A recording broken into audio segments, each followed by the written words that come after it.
Déjeme saludar y agradecerle su paciencia, su generosidad a dos amigos. Primero, Alessandro Pagani, historiador, escritor y columnista internacional, para que nos hable del asesinato del jefe de programas de armas nucleares de Irán, otro hombre importante del mundo iraní que es asesinado.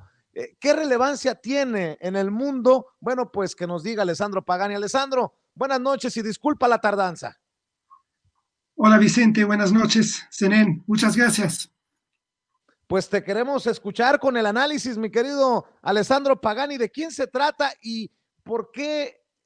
el asesinato, qué tan importante resulta la muerte de este personaje.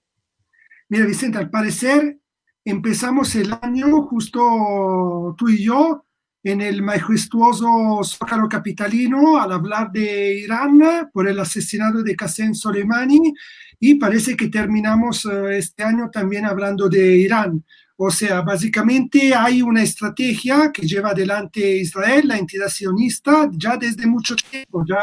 desde el 2014, cuando se dieron los primeros asesinatos de 4 científicos iraníes. Y esta es una escalada que se está dando en esta región justamente porque también como forma para impedir una nueva estrategia dentro de la Casa Blanca. O sea, básicamente hay informes justo de estas últimas semanas donde básicamente Estados Unidos con Trump tenían como proyecto de atacar, bombardear en forma quirúrgica plantaciones industriales nucleares de Irán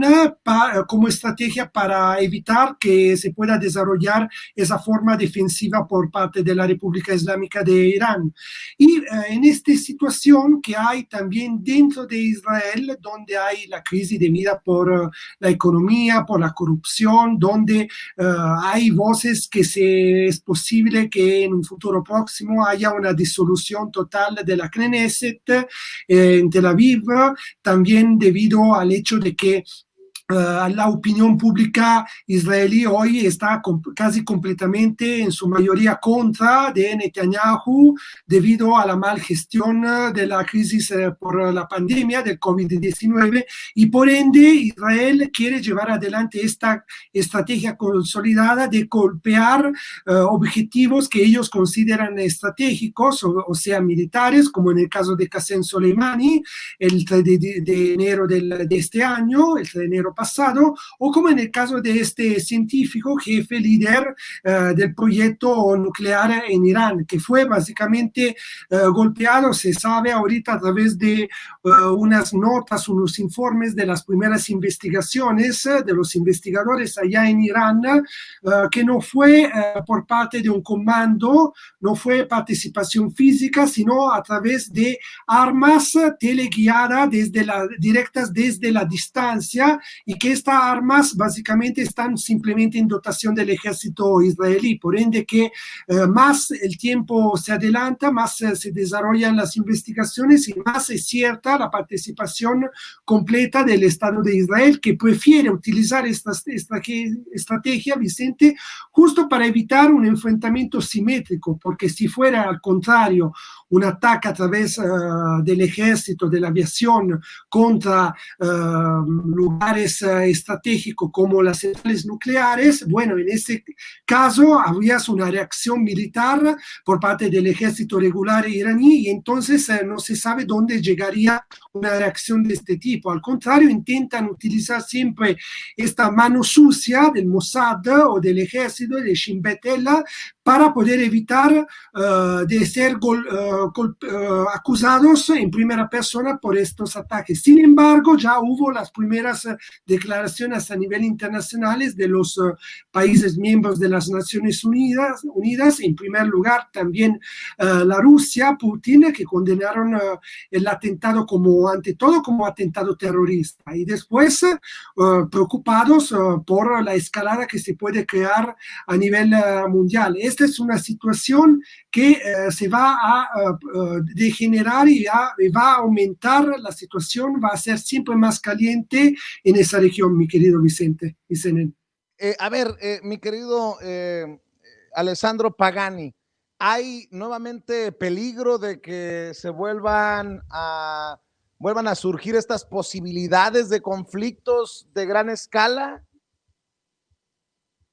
Fíjate que sí es posible, pero en este momento Irán lo que quiere llegar, su estrategia, su objetivo es alcanzar, lograr, realizar este proyecto nuclear, que no es ofensivo, sino es defensivo, pero evidentemente no hay el interés por parte de otros actores de la región, no solo por parte de Israel, también Arabia Saudí, pero la misma Turquía y quizás tal vez es hasta la misma Rusia, porque uno se pregunta del por qué, por ejemplo, el Kremlin vendió las armas S-400, este sistema misilístico terra-aria de cohetes, a Turquía y no a Irán, por ejemplo. Evidentemente hay muchos intereses que no quieren que haya un equilibrio nuclear en la región, porque del momento que también Irán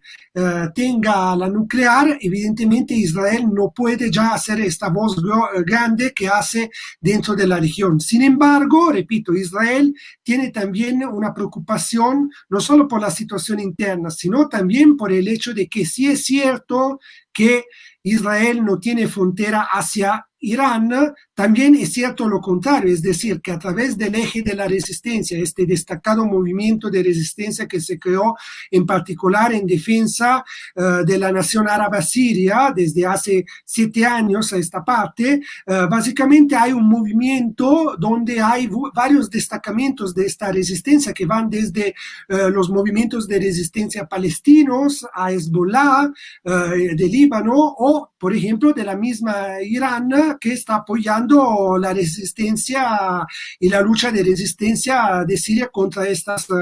grupos, bandas mercenarias y terroristas que la invadieron hace años. Y por ende hay toda una situación de conflicto que también se lleva hacia Yemen, donde básicamente sabemos cómo es la situación de Arabia Saudí,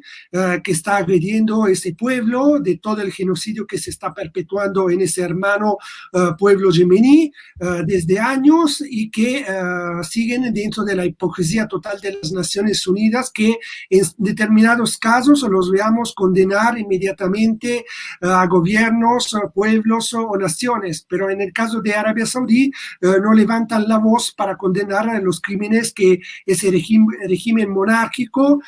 perpetúa contra la población inerme de Yemen. Por ende, también hay una situación de estabilidad que lleva hacia las orillas del Mar Rojo y también del Golfo Pérsico, porque si, por ejemplo, Irán decidiera de cerrar el estrecho de Hormuz, donde básicamente pasa casi todo el petróleo mundial, vamos a vivir una situación de crisis de la economía y de la financia por la cuestión del petróleo a nivel mundial, y vamos a ver cómo, por ejemplo, los mismos Estados Unidos e Israel o Arabia Saudita intentarán abrir como un canal, un segundo canal, justamente en el Mar Rojo, en el canal de Suez, para poder abrir esta nueva ruta en el caso que Irán cerrara ese primer espacio. Sin embargo, nosotros tenemos que estar muy pendientes también con la solidaridad. Obviamente es una solidaridad hacia los pueblos. Nosotros lo hemos dicho también hace casi un año cuando estábamos en el Zócalo. Hay muchos intentonas de llevar en forma chismosa, provocatoria, el hecho de que López Obrador supuestamente, lo habíamos dialogado, está cerca de Irán. López Obrador está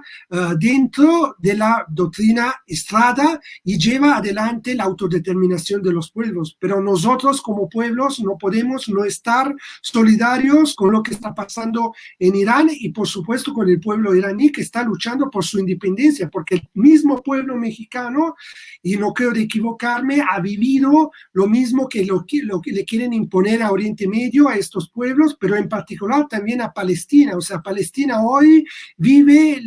la quinta esencia de lo que fue la Nakba desde el 48 hasta hoy, prácticamente prácticamente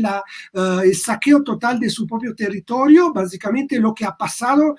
también a México, a nuestro México lindo y querido, cuando básicamente le robaron nuestro Aztlán, los territorios robados a México, mitad del territorio, y por ende esa solidaridad va más allá de un internacionalismo, sino de una conciencia por parte del pueblo mexicano, de los pueblos del mundo, de entender cómo básicamente la maquinaria bélica de esta guerra sin límites, que empezó desde la guerra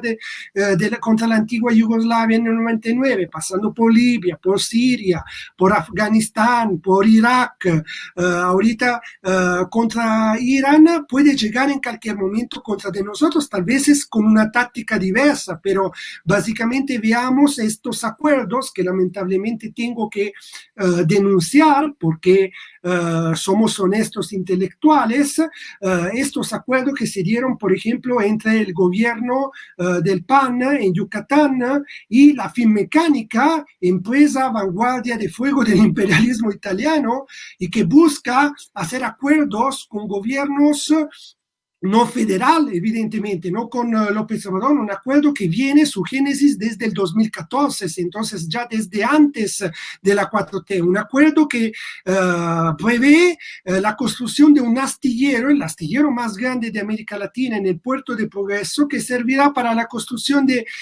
barcos, embarcaciones de guerras, entre otras cosas, y que obviamente no irá a usufruir el pueblo mexicano en estos 40 años, donde básicamente el gobierno del PAN en Yucatán concedió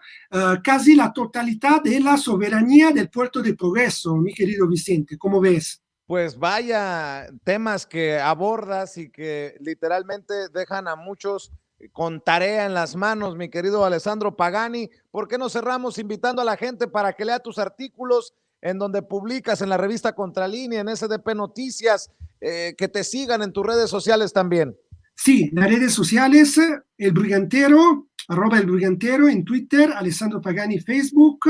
como tú decías y mencionaste justamente en CDP Noticias, Contralínea, y también en Global Research, donde últimamente he publicado artículos sobre la cuestión de Irán, y también voy a hacer un análisis histórica y política sobre lo que es Finmecánicas, prácticamente los tentáculos que tiene esta empresa italiana alrededor del mundo como apoyo básicamente también de guerras como en Yemen o por ejemplo con el gobierno y el régimen de Qatar. Mi querido Alessandro Pagani, como siempre es un placer, un deleite escucharte en este espacio libre como el viento. Te mando un abrazo y buenas noches. Un abrazo de vuelta para ustedes y muchas gracias por invitarme. Claro que sí, es Alessandro Pagani, historiador, escritor y columnista internacional.